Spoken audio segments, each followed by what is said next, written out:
So, kaning judiciary karon nagpagawas og desisyon, dapat i-honor na nimo. Unya because is really kind of fixated on this matter ba kaning Aside from that, Mayor, aside from that, if you feel like the justices are impeachable officials, and you said it outright na don't always remember you are impeachable, blah blah blah. So ano ang ikakaso nila kaya no? Anong ikakaso nila? Ano ang magiging articles of impeachment laban sa mga justices sa Supreme Court? Hindi ba? Dahil ginawa nila yung trabaho nila na nagdesisyon sila, tapos lahat pa sila 15. Kasi parang lumalabas, merong 13 lang daw yan, may 2. Pero yung 2 na yon, hindi naman sila nagbigay ng kanilang mga dissenting opinions, meaning hindi sila nag-oppose doon sa desisyon ng mayorya, which is 13. So it's considered the whole of them, 15 justices, ang nag-yes. Hindi lang talaga makaboto yung 2, probably they're out of town or whatnot.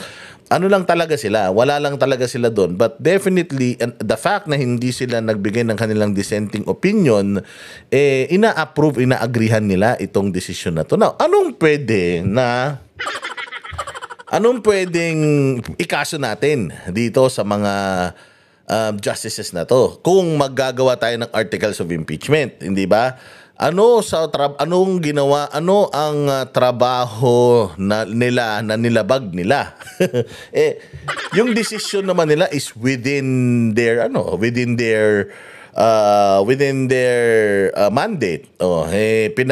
Hiningi naman nila yung opinion ng Kongreso, di ba? Hiningi nila yung opinion ng Kongreso para malaman kung ano ba yung kanilang pwedeng maging argumento. Hindi sila sumagot, hindi ba? Kaya nga walang oral argument dahil walang sinagot. Hinihingi nila sa Kongreso actually yung mga detalye, pero yung Solicitor General, which is ang abogado ng pamahalaan, ang sabi, wala kayong pakialam sa sistema ng House.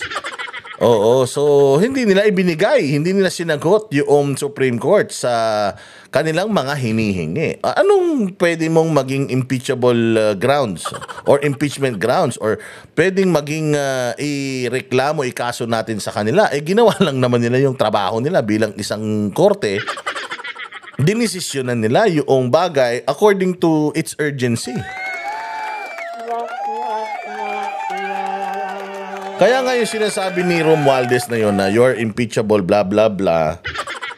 Di natakot niya. Pero sa tingin mo ba kaya mong takutin ang 15 justices? At sa tingin nyo ba kaya nyong i-impeach yung 15 justices agad-agad lahat sila? Di ba pag ginawa niyo yan, putang ina, sinira nyo na kagad yung balanse ng co-equal branch ng pamahalaan? Parang ina-abolish ninyo ang Supreme Court. Anong gusto niyo mangyari?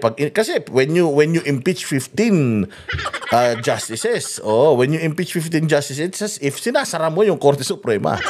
Pag sinara mo yung Korte Suprema, so sino na ngayon ng Korte? Congress na ngayon na magiging Korte? Ganun ba yun? Putang ina, hindi nyo kayang gawin yun. Wala pa sa history ng mundo. Lahat ng mundo mayroong Korte Suprema. Wala pa sa history ng mundo na binuwag mo ang Korte Suprema. Nangyari lang yan panahon ni Marcos Sr. na siya lahat. Siya ang legislative, judiciary, siya din ang executive. Pero technically, and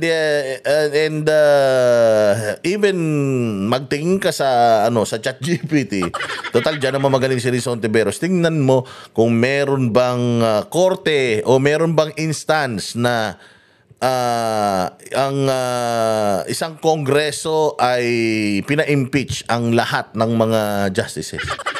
Pag ginawa niyo, putang ina, demonyo na talaga kayo niyan. Wala na talagang kumbaga wala nang gamot diyan sa sakit na 'yan. Yung impeachment ni VP Sara ba? I do not know such a person could exist to say that. Yeah, exactly. If I may read lang, Mayor Attorney Regal, ito yung sa statement niya na, this is not an act of defiance, it is an act of duty. Next, he also said, we do not challenge the authority of the court. We seek only to preserve the rightful role of the House, the voice of the people, in the process of accountability. The Supreme Court, he said, is co-equal branch of government. Its wisdom is deep, its authority is real. Sinabi niya naman yun. But its members, like the President and the Vice President, are also impeachable officers. Out of the blue, pinasok niya yun na statement. It's like a, you're releasing statement with a false sense of propriety. You're the Speaker of the House, the leader of a co-equal branch, and you say that to another co-equal branch. It's like you're threatening because the exclusive authority of impeachment comes from them. It's like a veiled threat to the Supreme Court justices saying, kung di mo tagaan sa amo ang MR, impeachon ko kamo. Oh, spoiled. Grabe lagi. Grabe good. Diba? Oh, grabe good. It's like, we just submitted our motion for reconsideration to the Supreme Court, and then you release that statement. So what are you trying to say? So it's like you're just telling us, you're reminding them subtly that, okay, we have an MR there, take care of it, or else. Yeah, he really feels very powerful right now. That's what I think. He's drunk with power because I think he's the 5th most powerful person in the country. I think he is the first. He is now. He acts like the first. Sa ganito, ingon ni Ruben Aguanzon, Kim Bunjing. Kim Bunjing. Supreme Leader Kim Bunjing. Okay, compared to the president, I think he's calling more of the shots here. Look what he did to the 2025 elections. Puro ayuda. Exactly. Nga na, baka nang ipugos niya yung gusto. Mawagid ako makita niya nga, di mo na yung ana, uy. May mga, dili lang ikaw ang tao ang kalibutan. Ano na pa man, may diri. Ano mo rin ikaw man ang center of the universe ba? Murag ana ba, uy. Gusto naman niya siya. Lagi. That's true, Mayor. Yes, Ana. Out of curiosity, attorney, could this be the statement of Speaker Martin Romualdez? Could this be in direct contempt? No, it's not. Because it's not a contemptuous statement, no? He did not spit on the justices. He was just also quoting something that they're empowered to do. It's a reminder also so it's not really a contemptuous statement. Yeah, but the way I see it, if you threat another co-equal branch of government, that makes you, you don't see them as equal. Exactly. Diba? Yes. But it may not be contemptuous, but it can lead to a constitutional crisis. Correct. Which is a more dangerous path for a democratic country like the Philippines. Ayun. So, napakaganda. Dahil sinasabi dito sa actually live to na session ng Basta Dabawenyo ni Mayor Baste Duterte, ano ba ang kaibahan ng archived and yung pagtitable? Kasi yung pagtitable nandyan lang siya. Bukas siya. Anytime.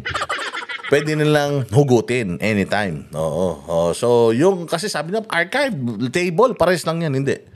Magkaiba yan. Kasi kapag in-archive daw, yung impeachment, inilagay siya sa isang lugar at inilak, makakapagbukas doon, alam nyo kung ano? Ang makakapagbukas doon, another motion from the Senate. At kailangan meron kang reason para buksan mo o ilabas mo yung naka-archive na yon. Ano yung reason na yon? Yung motion for reconsideration. Kung ang Supreme Court ay mag-motion for mag-overturn. Ayan, that's one. Isang recipe na yon para mabuksan yon. Then yung Senate which has the power para dinig ng impeachment or as an impeachment court pag-uusapan nila ulit yan. According doon sa desisyon, yung most ng Supreme Court, kung i-overturn man yan, pagdidibatihan nila ulit kung ilalabas nila yan doon sa archive. Oo, at kailangan may motion para ilabas, i-unarchive yan. At magbubuo na naman sila ng panibagong impeachment court kasi doon na magpo-proceed. Depende yan sa Senado. So ngayon, dahil may final and executory ang Supreme Court, they acted on it, in-archive nila. Ngayon, kung magdidesisyon ang Supreme Court ulit ng another reversal, pero wala yung immediately executory. It's still the Senate ang merong power whether bubuksan nila yan according to that ruling or not. Kaya nga sabi nila Kaya nga sabi nito ni Tito Soto na when you archive it, it's as if it's dead. Parang patay na yan because ang dami mong kailangang steps kasi ang pinag-uusapan dito is proseso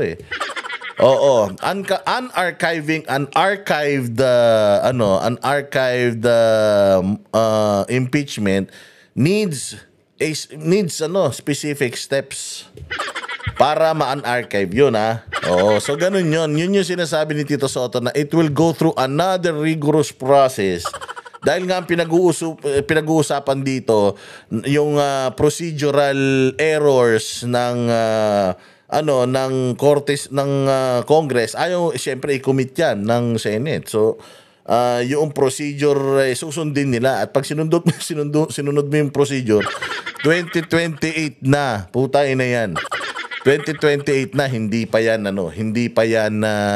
mabubuksan. Ngayon, ito yung isang tanong. Next year, sureness magfa-file ulit yung Congress ng another impeachment case. Yung same articles of impeachment.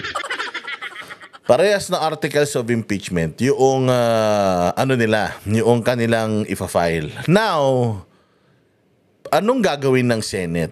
Since merong articles of impeachment na or yung 2025 articles of impeachment naka-archive waiting the Supreme Court decision doon sa motion for reconsideration, will they form a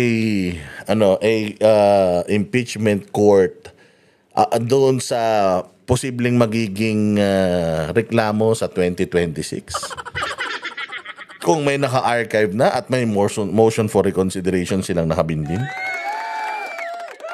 Kaya nga yun ang tanong. Kasi ako bilang isang normal na tao, kung merong nandiyan pa, meron pang hindi tapos, di tayo dapat nagsisimula ng panibago. So kaya nga sabi ko medyo itong ginawa ng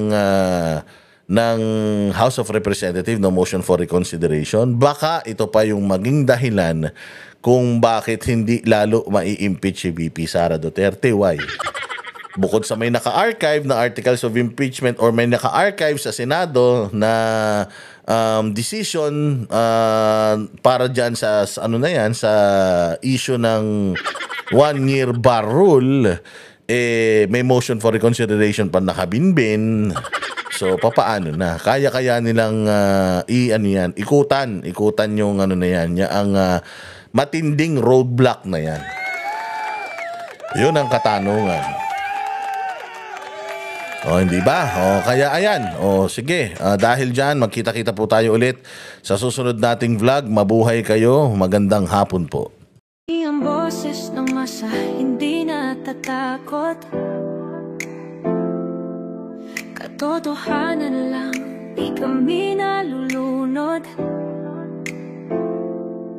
Walang bahid ng sismis, lahat ay totoo.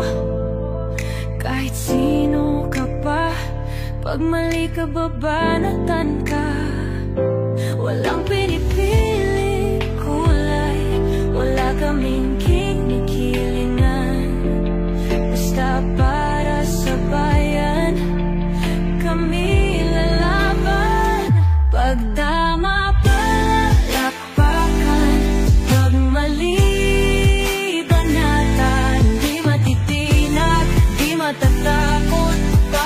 bayan, tuloy ang sigaw. Sa harap ng kamera, walang halong takot. Mga baluktot, lahat kayo'y tutok.